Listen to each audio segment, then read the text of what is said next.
मशहूर शायर मुनव्वर राणा एक बार फिर से विवादों में आ गए हैं। इस बार उन्होंने किसान आंदोलन पर एक शेर लिखा जिस पर विवाद हो गया। अपने शेर में मुनव्वर राणा ने संसद को गिराकर खेत बनाने की बात कही है, सेठों के गोदामों को जला देने की बात उन्होंने कही है। तो एक बार फिर से विवाद में मुनव्वर राणा, पूरा शेर क्या उन्होंने लिखा है वो हम आपको दिखाएंगे और उसके बाद हम उनसे बातचीत भी करेंगे। तो एक बार फिर से आपको बता दें, इस वक्त की बड़ी खबर, मुनव्वर राणा के शेर को लेकर एक बार फिर से बवाल हो गया है। जो बात उन्होंने कही है उसे लेकर कई गंभीर सवाल खड़े हुए हैं। उनका यह विवादित ट्वीट मुनव्वर राणा के किसान आंदोलन पर लिखे शेर पर विवाद हो गया है। क्या लिखा है उन्होंने वो हम आपको बताएंगे। सेठों के गोदाम को जलाने की बात उसमें कही गई है, लेकिन जिस तरीके से संसद को लेकर भी उसमें बातें कही गई हैं, उसको लेकर कुछ गंभीर सवाल खड़े हुए हैं। ये देखिए क्या लिखा है मुनव्वर राणा ने अपने शेर में। इस मुल्क के कुछ लोगों को रोटी तो मिलेगी, सेठों के बनाए हुए गोदाम जला दो, अब ऐसे ही बदलेगा किसानों का मुकद्दर। एक बार फिर से मैं पढ़कर आपको सुनाता हूं और मेरे साथ चूंकि मुनव्वर राणा खुद जुड़ गए हैं तो मैं चाहूंगा आप ही एक बार पढ़कर हमें सुना दें, बता दें आपने जो ये शेर लिखा है। मुनव्वर राणा साहब, बहुत बहुत स्वागत आपका।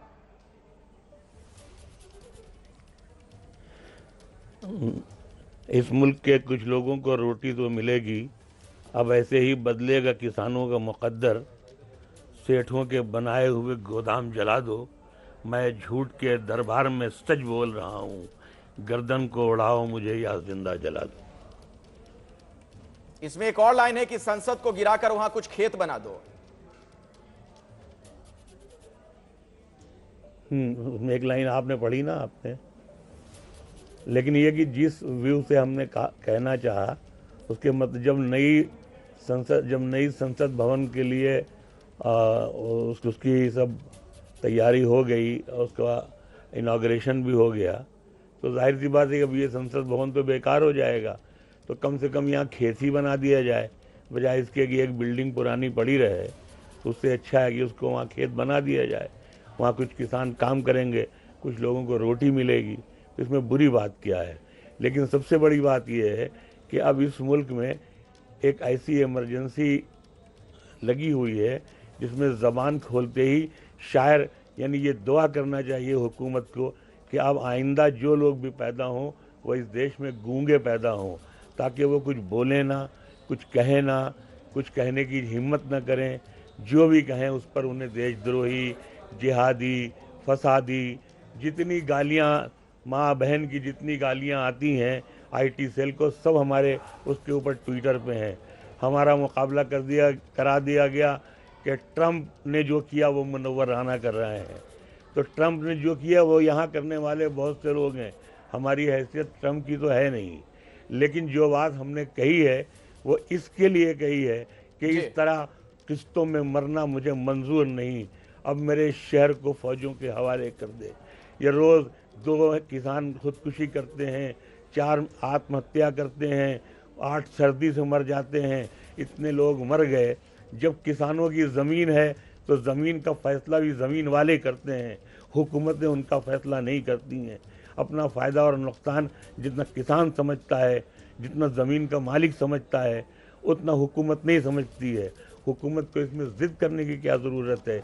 कल इसका मतलब है कि अगर हमें सांस भी लेनी होगी तो हम हुकूमत से नहीं, मुनव्वर राणा साहब, जैसे आज हमें कुछ बोल मुनव्वर राणा साहब, आप ये तमाम बातें कहिए, अभिव्यक्ति की स्वतंत्रता फंडामेंटल राइट है, लेकिन जब आप संसद को लेकर कहते हैं कि संसद को गिराकर खेत बना दो, तो संसद तो लोकतंत्र का मंदिर है ना सर।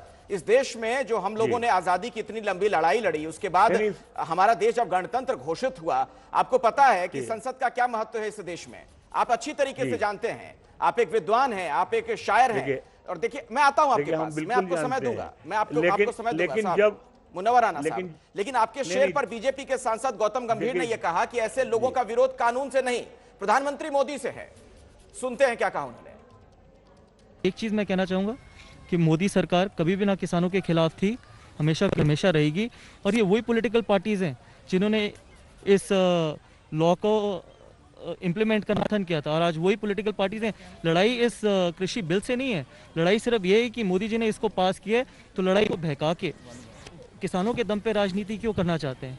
आप अपने दम पे राजनीति करिए ना। यही अरविंद केजरीवाल जी ने को पास किया था, और फिर अब ड्रामेबाजी करने के लिए इस बिल को फाड़ दिया असेंबली में। ये किस तरीके की राजनीति है? या तो पहले किसानों को बेवकूफ़ बनाया था या अब बना रहे हैं। और यही वो कांग्रेस पार्टी है जिन्होंने इसका एक टाइम पे समर्थन किया था, लेकिन क्योंकि वो खुद और मोदी जी लेके इम्प्लीमेंट कर पाए तो आज आप उनके अगेंस्ट हो गए हैं। और इस मसले पर बातचीत करने के लिए मेरे साथ एक और खास मेहमान जुड़ गए हैं। प्रेम शुक्ला हैं, भारतीय जनता पार्टी के नेता, उनके पास भी मैं जाऊंगा।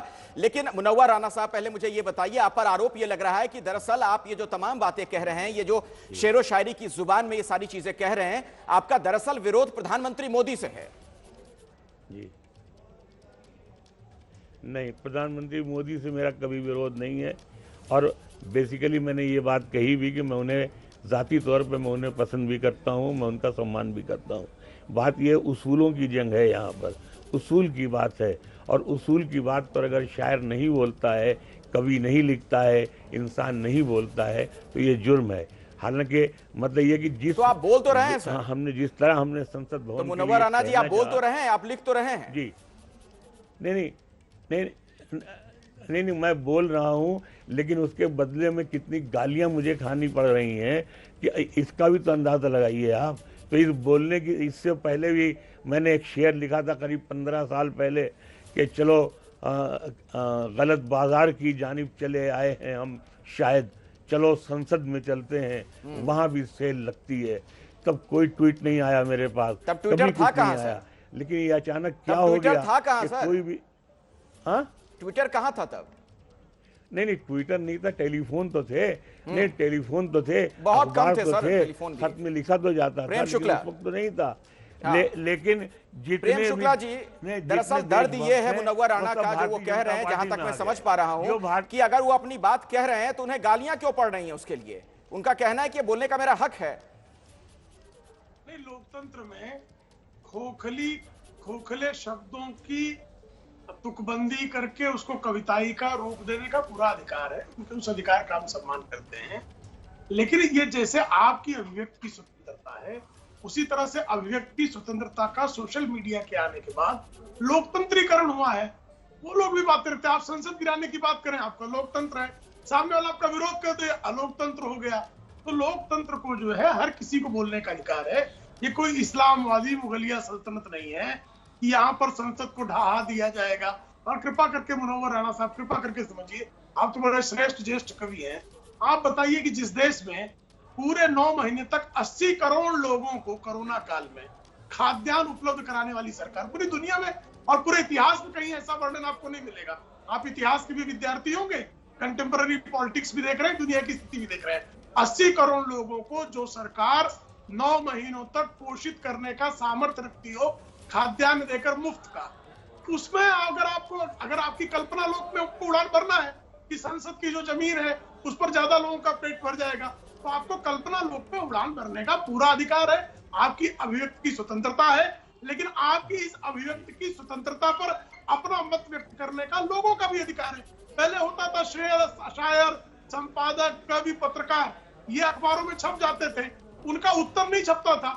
आज ट्विटर पर मैं एक बयान दूंगा, मेरे बयान पर मुझे बहुत सारे लोग अपशब्द बकते हैं, बहुत सारा विरोध करते हैं, ये उनका अधिकार है। तो आप कृपा करके अपने अधिकारों के प्रति, जैसे आप जो है पूरी तरह से सतर्क हैं, अन्यों के अधिकारों का सम्मान भी कृपा करके करें। मुनव्वर राणा जी, प्रेम शुक्ला का यह कहना है कि बाकियों के पास भी तो कुछ उसी तरीके से अधिकार है अपनी बात कहने का जैसे आपको है। मैं आपके पास आऊंगा सर, मैं आपको पूरा समय दूंगा। आपने जो ये शायरी लिखी है, मैं चाहूंगा कि आप खुद ही दर्शकों को सुनाएं भी, लेकिन उसकी जो कुछ लाइनें हैं मैं एक बार दर्शकों को बताना चाहता हूं। इस मुल्क के कुछ लोगों को रोटी तो मिलेगी, ये लाइन लिखी गई है मुनव्वर राणा की तरफ से। आगे इस शेर में वो कहते हैं कि संसद को गिराकर वहां कुछ खेत बना दो, अब ऐसे ही बदलेगा किसानों का मुकद्दर, सेठों के बनाए हुए गोदाम जला दो, मैं झूठ के दरबार में सच बोल रहा हूं, गर्दन को उड़ाओ मुझे या जिंदा जला दो। यह बात जो उन्होंने लिखी है, इसी में संसद को लेकर जो बात उन्होंने कह दी, इस पर यह पूरा बवाल है। इस मुल्क के कुछ लोगों को रोटी तो मिलेगी, अब ऐसे ही बदलेगा किसानों का मुकद्दर, सेठों के बनाए हुए गोदाम जला दो, मैं झूठ के दरबार में सच बोल रहा हूँ, गर्दन को उड़ाओ मुझे या जिंदा जला दो। मुनव्वर राना साहब खुद मेरे साथ जुड़े हुए हैं। मुनव्वर राना जी, आपने जो ये शेर लिखा है, जो वो हम दर्शकों को सुना भी रहे थे, लेकिन उसमें जिस लाइन का आपने जिक्र नहीं किया उसमें यह है कि संसद को गिरा दो और वहां खेत बना दो। इसी से जुड़ा मेरा सवाल है। मैं चाहूंगा सर थोड़ा समझाइए। देखिए, मुझे ये पता है कि एक शायर बिंबों और प्रतीकों का इस्तेमाल करता है, वो कई चीजों को समझाने के लिए तरह तरह की बिंब का इस्तेमाल करता है, लेकिन जब आप संसद को गिराने की बात कहते हैं तो क्या इसे एक अराजक सोच नहीं झलकती है आपकी? नहीं, असल में हमारे ख्याल से ऐसा नहीं है। इसलिए कि देखिए, एक मुल्क में दो संसद तो होती नहीं है। जब एक नई संसद बन रही है तो इस संसद की कोई जरूरत भी नहीं रह जाएगी ना। ये तो सर आप घुमा फिरा कर बोल रहे हैं। कोई जरूरत ही नहीं होगी तो इसको किसी दूसरे काम में लिया जा सकता है। हाँ। नहीं, आप ये बताइए, अगर मैं घुमा फिरा के बोल रहा हूँ तो घुमा फिरा के दो संसदें हो तो रही हैं, आप उसमें क्या करेंगे? उसमें तो दो कहाँ हो रही हैं सर? वो तो वक्त की जरूरत है ना। अब तो दूसरी संसद आराम बन रही के लिए है, बनाएंगे। वहां पर जगह नहीं है, लोगों के बैठने तक के लिए सांसदों के लिए जगह नहीं है, दफ्तर नहीं होंगे, आपको भी पता है, पुरानी हो गई इमारत। नहीं तो फिर तो ये बेकार हो जाए। नहीं, फिर तो ये बेकार हो जाएगी ना। जैसे आज किसान बेकार हैं, जमीन की जरूरत है, किसानों की जरूरत नहीं है, इसीलिए किसान मर रहे हैं। अगर किसानों की भी जरूरत होती तो हुकूमत उनको मरने नहीं देती। अच्छा, तो सिर्फ आपने इसीलिए कहा। बात ये कि मुनव्वर राना जी, तो एक शायर ये शेर जो लिख रहा है उसमें संसद शब्द का इस्तेमाल सिर्फ इसलिए कर रहा है क्योंकि ये संसद जो पुरानी संसद है वो गिराने की बात आप कह रहे हैं। मैंने इस ट्वीट को मैंने डिलीट कर दिया। मैंने कहा नहीं, अब यहाँ शायरी की जबान हो ही नहीं सकती है। अब हम भी कोई फेक नाम रख लें IT सेल की तरह और लोगों को माँ बहन की गालियां दें, रिश्ते जोड़ें, सिर्फ ये हो सकता है। किसी को गाली देना और एक फेक उस पर हम गालियां दें, लेकिन किसी को गाली देना, व्यक्तिगत टीका टिप्पणी करने में और देश की संसद को गिरा देने की बात कहना, इसमें बहुत फर्क है। प्रेम शुक्ला जी, क्या इसको सिर्फ इसी तरीके से लिया जाए जैसा कह रहे हैं मुनव्वर राना? इस देश में अब शायरी प्रेम शुक्ला जी, देखिए, इस देश में अब किसानों की जरूरत नहीं है, इस देश को सिर्फ जमीन की जरूरत है और उनकी जरूरत है जो जमीन वालों का इस्तेमाल कर सकें। मुनव्वर राणा साहब का स्यापा जो है अनर्गल है। कुछ लोगों को सत्ता के संरक्षण में लाभ की मलाई काटने की परंपरा थी, उनको लाभ की मलाई नहीं मिल रही है, हताशा में है और किसी तरह हम सुर्खियों में आ जाए, इसके लिए बहुत सारे लोग जो है किसी तरह की उल जुलूल बातें करते हैं। लेकिन लोकतंत्र में उल जुलूल कविताएं लिखने का भी अधिकार है। प्रेम शुक्ला जी, अपनी बात आप जारी रखिएगा, लेकिन इस बीच में दर्शकों को बता दूं कि अभी खुद मुनव्वर राना ने यह बात स्वीकार की है ABP न्यूज पर कि उन्होंने अपने विवादित ट्वीट को हटा दिया है, डिलीट कर दिया है। ये मुनव्वर राना का कहना है। अभी हमसे बातचीत हो रही है मुनव्वर राना की और हमारे साथ लाइव मौजूद हैं। इसी दौरान उन्होंने ये बात कही और इस शेर में जो एक लाइन थी जो आप सुन रहे थे, मुनव्वर राना साहब ने हालांकि इसमें उसका जिक्र नहीं किया कि संसद को गिराकर वहां कुछ खेत बना दो। हालांकि बड़ी खबर यह भी है कि इस ट्वीट को उन्होंने डिलीट कर दिया है और मुनव्वर राना हमारे साथ खुद जुड़े हुए हैं।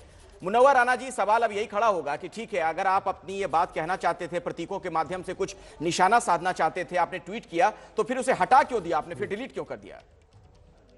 जी नहीं, इसलिए कि इतनी गालियां खाने के लिए भी हम तैयार नहीं थे, क्योंकि अब हमारा मुकाबला अगर ट्रम्प से किया जाए कि जिस तरह ट्रम्प के साथ हुआ, ट्रम्प ने जो किया वो हम कर रहे हैं, तो अब इससे ज़्यादा शर्म की बात और क्या हो सकती है कि एक ट्रम्प जैसे जाहिल से हमारा मुकाबला किया जाए। हमने 24 किताबें लिखी हैं, ट्रम्प ने सिर्फ नोट छापे हैं या बीवियां बनाई हैं, अय्याशियां की हैं, लोगों को बेवकूफ़ बनाया है, मुल्कों पे जुल्म किया है, बेगुनाहों को कत्ल किया है। तो एक मुनव्वर राना का मुकाबला कभी भी एक नॉनसेंस ट्रम्प से नहीं हो सकता है। प्रेम शुक्ला जी, देखिए भैया, अपशब्द कौन बक रहा है? नॉनसेंस कहना, बेवकूफ कहना, अमेरिका के राष्ट्रपति के बारे में अपशब्दजनक बात करना, भाई किसकी भाषा? इनको अपशब्द बकने का अधिकार है, किसी को प्रतिक्रिया देने का अधिकार नहीं है। दरअसल क्या है, इस्लामोफोब जिसको इस्लामिक जो सोच है, उस सोच में अगर किसी ने विरोध किया उसकी गर्दन उड़ा दो, उसको जला दो। ये हुआ कहाँ है भाई? हाथी के पैरों के तले कब लोग कुल चलाए गए? जब मुगलों का राज था। तो जो अपने को मुगलों का राज का वारिस समझते हैं, कविगंग जैसों को हाथी के पैरों की तरह जो जिन्होंने रौंदवाने का काम किया है, उनको लगता है कि संसद ये गिराने की बात करें तो ठीक है, कोई इनसे पूछ ले कि आप ऐसी बात क्यों कर रहे हैं, तो आपने पूछ कैसे लिया? ये ट्रम्प के लिए अपशब्द बके, ये इनका अधिकार है। इनके बारे में अगर कोई उसी तरह से पलट के कुछ पूछ ले तो ये कैसे कर दिया इसने? तो साहब, ये मुगलिया शासन नहीं है कि सिर्फ मुनव्वर राणा बोलेंगे और कोई बोलेगा तो उसको जला देंगे, उसका गला कलम करवा लेंगे। साहब ये लोकतंत्र है, आपको भी अपनी बात रखने का अधिकार है, दूसरों को भी अपनी बात रखने का अधिकार है। सहिष्णुता का प्रदर्शन करें, इतने असहिष्णु न बने। मुनव्वर राणा जी, आप अपनी प्रेम बात तो भाई, कहते हैं, आप लेकिन कोई हमारे- दूसरा अगर उस पर प्रतिक्रिया जी, जाहिर करे तो प्रेम- फिर क्यों दिक्कत है? नहीं, हमने देखिए प्रेम शुक्ला साहब से मैं मोहब्बत करता हूँ, उनकी मैं कभी बात का बुरा नहीं, मैं भी नहीं आपकी मानता बहुत हूँ। बहुत आपकी वो बहुत सुलझे इज्जत हुए करता हूँ आदमी हैं। जनाब। तो हाँ, तो ये ठीक है, किसी बात पर उन्हें मुझसे इख्तलाफ हो सकता है, मेरा उनसे इख्तलाफ हाँ, हो नहीं, सकता है। वैचारिक मतभेदों को लेकिन मैं प्रकट कर कहना सकते हैं सिर्फ हम यही दोनों। चाहता हूँ कि हाँ, क्योंकि प्रतीक के माध्यम से जो हम कहना चाहते थे उसमें कहीं ऐसा नहीं है कि हम संसद भवन की या किसी की बेइज्जती करना चाहते हों। सिर्फ हमने प्रतीक के माध्यम से ये बात कहना चाहिए, लेकिन शायद उसको लोग फॉलो नहीं कर पा रहे हैं, या ज़माना ऐसा आ गया है कि जो भारतीय जनता पार्टी में नहीं है, जो प्रेम भाई की पार्टी में नहीं है, वो देशद्रोही है, वो बिल्कुल नहीं है। आतंकवादी है, वो आप फसादी आपको हम है, देश वो में भी जिहादी कहने है। तैयार हैं। अगर ऐसा है, हमको कोई आपत्ति नहीं है। नहीं, आपके हम तो बिंबों अगर का आप स्वागत अगर करते ये हैं। चलिए, लेकिन मुनव्वर राणा आप इस साहब- बात का ख्याल रखना होगा राणा साहब। मुनव्वर कि राणा आप साहब- अगर कहने का अधिकार रखते हो, दूसरों को भी है। आपने ट्वीट नहीं। हटा तो दिया, लेकिन देखिए कांग्रेस को आपने एक मुद्दा ये दे राइट, दिया है। राइट, कांग्रेस आपके इस ट्वीट के समर्थन में आ गई है। समय मेरे पास फिलहाल इतना ही है। मुनव्वर राणा जी, बहुत बहुत धन्यवाद आपका हमारे साथ जुड़ने के लिए। प्रेम शुक्ला जी, आपका भी बहुत बहुत धन्यवाद। कांग्रेस ने मुनव्वर राणा के बयान का समर्थन किया है, जो उन्होंने ट्वीट किया था, जो उन्होंने शेरो शायरी के माध्यम से जो तंज किया था, कांग्रेस उसके समर्थन में कूद गई है। तो बीजेपी को आपत्ति और कांग्रेस समर्थन में, और मुनव्वर राणा इसे प्रतीकों से जोड़कर देख रहे थे। ऐसे में प्रतीकों की राजनीति।